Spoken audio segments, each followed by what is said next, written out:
શું તમને છેલ્લા કેટલાક દિવસોથી થોડી અલગ ફિલિંગ આવે છે? સવારે ઉઠો ત્યારે ઉબકા આવે, ખાવા પીવામાં ગમ્મત ન રહે કે શરીર અનયુઝ્યુઅલી થાક્યું લાગ્યા કરે અને તમારા મનમાં એક સવાલ ઘૂમ્યા કરે છે, શું હું પ્રેગ્નન્ટ છું? તો આ વિડિયો ફક્ત તમારા માટે જ બન્યો છે. આજે હું તમને એ દરેક અર્લી સાઇન્સ વિશે ડિટેલમાં જણાવીશ જે શરીર કન્સેપ્શન પછી થોડા દિવસોમાં જ આપવા લાગે છે અને સૌથી ઇમ્પોર્ટન્ટ એ સાઇન્સ ક્યારે એટલે કે કેટલા દિવસ પછી દેખાય છે. સો પ્લીઝ વિડીયોને એન્ડ સુધી જોજો કારણ કે છેલ્લે હું એક એવી વાત શેર કરીશ જે ઘણી લેડીઝ મિસ કરી દે છે. આજનો ટોપિક છે પ્રેગ્નન્સીના અર્લી સિમ્પટમ્સ. કન્સેપ્શન એટલે કે સ્પર્મ અને એગ મળ્યા પછી શરીર ઘણા બધા ચેન્જીસ અનુભવવા લાગે છે, પણ પ્રોબ્લેમ એ છે કે ઘણા સિમ્પટમ્સ પીરિયડ્સની આગળ પાછળ આવતા સિમ્પટમ્સ જેવા જ હોય છે, જેના લીધે કન્ફ્યુઝન થાય છે. સો ચાલો સ્ટેપ સમજીએ. સૌથી પહેલો સાઇન જે ઘણી લેડીઝ એક્સપિરિયન્સ કરે છે તે છે ઇમ્પ્લાન્ટેશન બ્લીડિંગ. કન્સેપ્શન પછી રફલી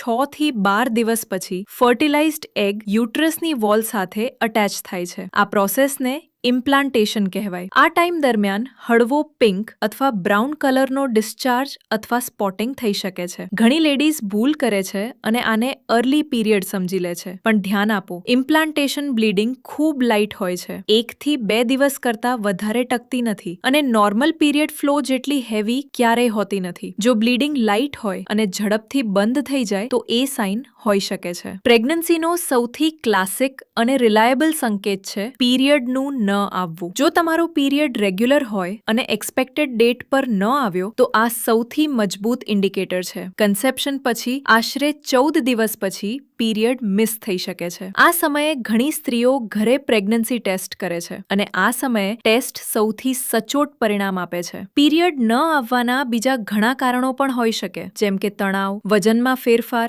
અથવા PCOS પણ. જો તમે સેક્સ્યુઅલી એક્ટિવ છો અને પીરિયડ મિસ થઈ ગઈ હોય તો ટેસ્ટ જરૂર કરો. હવે વાત કરીએ મોર્નિંગ સિકનેસની, જે પ્રેગ્નન્સીનો સૌથી જાણીતો લક્ષણ છે. કન્સેપ્શન પછી 4 થી 6 અઠવાડિયાની અંદર ઘણી સ્ત્રીઓને ઉબકા અને ઉલટીની ફિલિંગ આવવા લાગે છે. મોર્નિંગ સિકનેસ નામ થોડું ભ્રામક છે કારણ કે આ ફિલિંગ ફક્ત સવારે જ નથી આવતી. ઘણી સ્ત્રીઓને બપોરે, સાંજે અથવા રાત્રે પણ ઉબકા થઈ શકે છે. ખાવા પીવાની વાસ, તીવ્ર અત્તર અથવા અમુક ખોરાકની સુગંધ અસહ્ય લાગવા માંડે તો આ ખૂબ સામાન્ય છે. ઘણી સ્ત્રીઓને ચા કોફીની વાસ પણ અચાનક ખરાબ લાગવા લાગે છે. આ બધું HCG હોર્મોનના વધારાને કારણે થાય છે, જે શરીર પ્રેગ્નન્સીની શરૂઆતમાં ઉત્પન્ન કરે છે. કન્સેપ્શન પછી 1 થી 2 અઠવાડિયાની અંદર સ્તનોમાં ફેરફાર અનુભવાઈ શકે છે. સ્તન કોમળ, ક્યારેક દુખાવો, થોડા ભરેલા અથવા અનયુઝ્યુઅલી ભારે લાગી શકે છે. બ્રા પહેરવામાં અગવડ આવી શકે છે. નિપ્પલની આજુબાજુની ત્વચા એટલે કે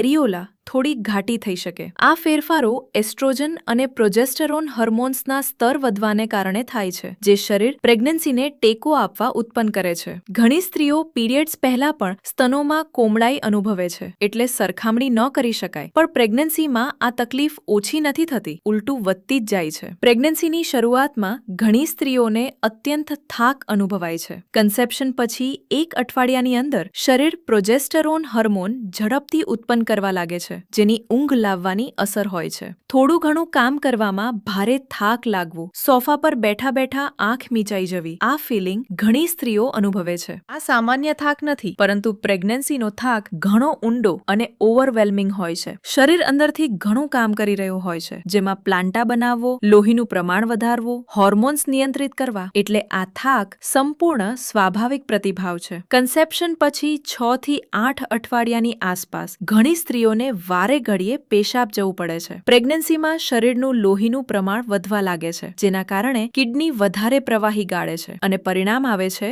વારંવાર પેશાબ. રાત્રે પણ 1-2 વખત પેશાબ માટે ઉઠવું પડે છે. ઘણી સ્ત્રીઓ ઓછું પાણી પીવા લાગે છે, એ વિચારીને કે પેશાબ ઓછો થશે, પણ કૃપા કરીને આ ભૂલ ન કરો. પ્રેગ્નન્સીની શરૂઆતમાં ખૂબ જ પાણી પીવું અત્યંત જરૂરી છે. ખાવા પીવાની ટેવો અચાનક બદલાઈ જવી, આ પણ પ્રેગ્નન્સીનો ઘણો રોચક સંકેત છે. જે ખોરાક ક્યારેક પ્રિય હતો તેની વાસ સ્વાદ હવે ગમતી નથી. અચાનક ખાટું, તીખું અથવા કોઈ ચોક્કસ ખોરાકની ઝંખના થાય. ઘણી સ્ત્રીઓને માટી, બરફ અથવા ચોક ખાવાની ઈચ્છા થઈ શકે છે. આ અવસ્થાને પીકા કહેવાય છે, જે આયરનની ઉણપ સૂચવી શકે છે. એટલે ડોક્ટરને આ બદલાતી આદતો વિશે જરૂર જણાવો. સ્વાદ સંપૂર્ણ બદલાઈ ગયો હોય એવું ફીલ થાય. ચા પીવાની ઈચ્છા ન રહે. મીઠાઈ અચાનક ઘણી ભાવવા લાગે. આ નાના નાના સંકેતો છે જે સૂચવે છે કે શરીર હોર્મોન ફેરફારો અનુભવી રહ્યું છે. હોર્મોન્સ ઝડપથી બદલાઈ રહ્યા હોય એટલે લાગણીઓ ઉથલ-પાથલ થઈ શકે છે. એક ક્ષણ બધું સારું લાગ્યા કરે અને બીજી ક્ષણ આંખમાં આંસુ આવી જાય. આ પ્રેગ્નન્સીમાં ઘણું સ્વાભાવિક છે. ચિંતા, ચીડ, કારણ વગર રડવું, આ બધું હોર્મોન ફેરફારોને કારણે થાય છે. ઘરના સભ્યો અને જીવનસાથીને વિનંતી કે કૃપા કરીને આ સમયે તમારા પાર્ટનર પ્રત્યે થોડી સમજ અને શાંતિ દાખવો. બહેનો, તમે ક્યારેય ગિલ્ટ ફીલ ન કરો. તમારું શરીર એક ઘણો મોટો બદલાવ અનુભવી રહ્યું છે અને આ દરેક લાગણી અનુભવવી સંપૂર્ણ સ્વાભાવિક છે. કેટલાક અન્ય નાના પણ ધ્યાન આપવા લાયક સંકેતો, જેમ કે માથાનો દુખાવો, જે હોર્મોન ફેરફારોને કારણે આવે છે. હળવી કળતર, જે ઇમ્પ્લાન્ટેશન સમયે સ્વાભાવિક છે. પેટ ફૂલ્યા જેવું લાગવું, જે પીરિયડ્સ પહેલા જેવી ફીલિંગ જેવું લાગે છે. સૂંઘવાની શક્તિ અચાનક ઘણી તીવ્ર થઈ જવી, જેમાં સાધારણ વાસ પણ ઘણી ઇન્ટેન્સ લાગી શકે છે. હળવી ચક્કર આવવી, જે બ્લડ પ્રેશરના ફેરફારોને કારણે થાય. કબ્જ થવો, જે પ્રોજેસ્ટેરોન આંતરડાની ગતિ ધીમી થવાથી થઈ શકે છે. આ દરેક સંકેત અલગ અલગ નાના લાગે, પણ જો આ બધા એક સાથે અનુભવાય તો પ્રેગ્નન્સી હોઈ શકે છે. હવે સૌથી જરૂરી વાત, ઘરે પ્રેગ્નન્સી ટેસ્ટ ક્યારે કરવો? પીરિયડ મિસ થયા પછી સવારના પ્રથમ પેશાબ સાથે ટેસ્ટ